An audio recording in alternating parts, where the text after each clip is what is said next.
Les années ne semblent pas avoir d'emprise sur Asma Niang.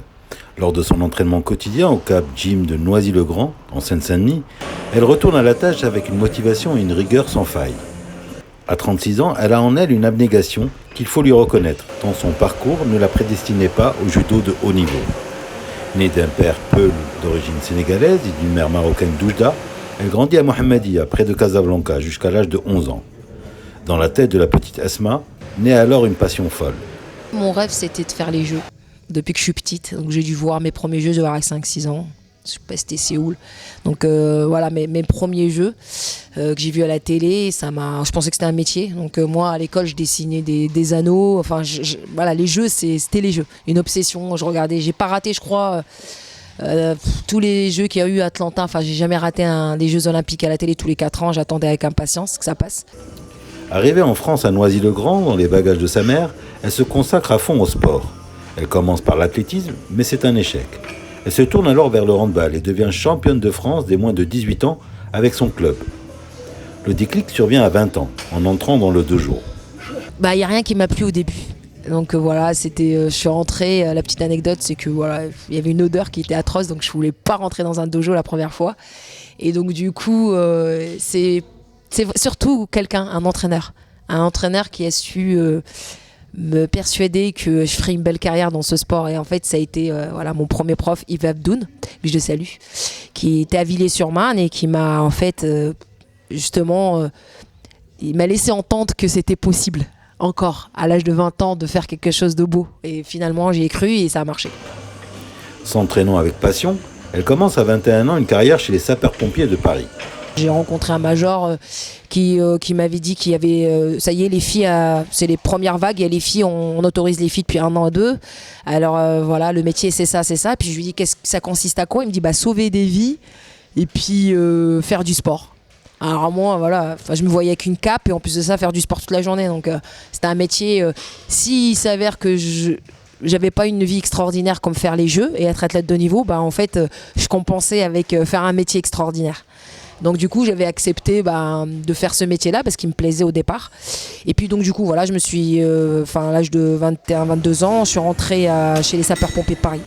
Sa progression dans le judo reste toutefois difficile, son métier étant trop chronophage.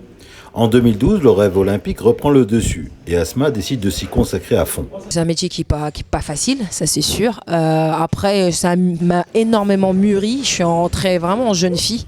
J'en suis sortie en femme, donc je suis un peu une Peter Pan, quoi. Je suis un peu une enfant, et je trouve que le sport, ça se rapproche du jeu, donc forcément c'est un métier. Pour moi, c'était aussi, mis à part qu'il y avait un sérieux dans le métier parce qu'il fallait être opérationnel, mais il y avait un côté, la vie de caserne, on faisait du sport, il y avait un certain jeu que j'aimais bien. Peu après les Jeux, elle obtient la nationalité marocaine et porte dorénavant les couleurs du royaume. Ma maman est marocaine. Et je suis née là-bas et le destin a fait que les choses se font bien puisque je prends ma nationalité en 2012.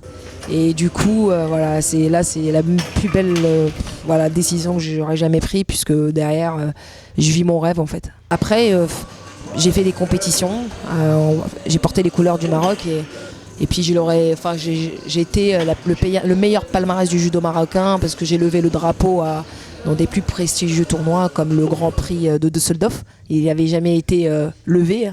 Je me rappelle, ils n'avaient même pas notre drapeau, ils sont partis le chercher, ils n'étaient pas habitués. J'ai été dans le top 14, donc c'était vraiment une fierté pour moi. C'est la première fois que ça arrivait justement au Maroc. Et j'ai été 9e aux Jeux Olympiques, dans la ranking list olympique. Et donc du coup, je pars à Rio. Et je pense que si on devait me dire c'est quoi ton plus mauvais souvenir du judo, je dirais les Jeux Olympiques de Rio. La compétition lui laissera un souvenir amer. Elle perd au premier tour face à la Brésilienne Maria Portela.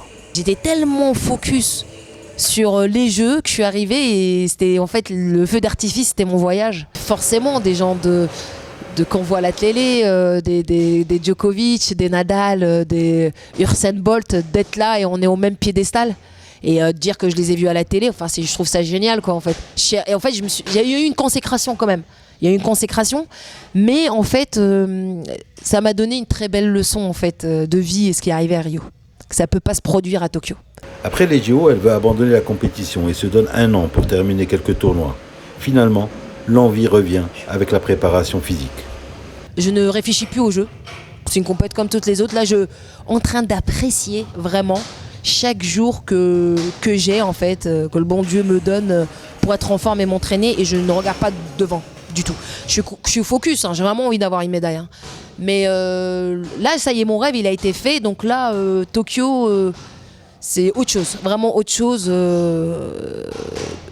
Il y aura une meilleure perf forcément, Inch'Allah, parce que justement j'ai un détachement. Asman Yang est dorénavant coach sportif. Il débute une séance avec Orso, un géant de 16 ans, déjà champion de France et qui ambitionne lui aussi de participer aux Jeux Olympiques. La nouvelle vie d'Asma est ainsi faite de préparatifs pour les prochains Jeux et de son nouveau métier. Le corps et l'esprit, faut qu'ils soient en coopération, enfin il faut qu'ils soient en osmose pour pouvoir faire des belles choses. Après moi, ça a été mon point fort, je travaille beaucoup le mental. C'est quelque chose qui est primordial pour moi. Donc voilà, j'ai ouvert ma structure où je coach des jeunes talents. Quant à son pays d'origine, elle rêve de structures similaires. Il y a certaines choses qui sont en train de se mettre en place. Après, moi la seule chose, et j'aimerais bien faire un appel vraiment fort, c'est pouvoir qu'il y ait des sports-études. Pour moi, le double projet est très important pour l'athlète. Il faut que les sportifs soient formés, qu'ils soient instruits, qu'ils aillent à l'école. Et aujourd'hui, il n'y a pas de sport-études. Et en fait, c'est le seul point qui me chagrine. Donc le sport, c'est bien, hein, c'est une chose hein, de le haut niveau. Je ne dis pas, hein, mais sur peut-être, on va dire, 20 athlètes, il y en a peut-être qu'un qui perf. Et les 19, ils font quoi? Je me sens pleinement africaine avec un grand A. Et en fait, je me sens tout un continent, en fait.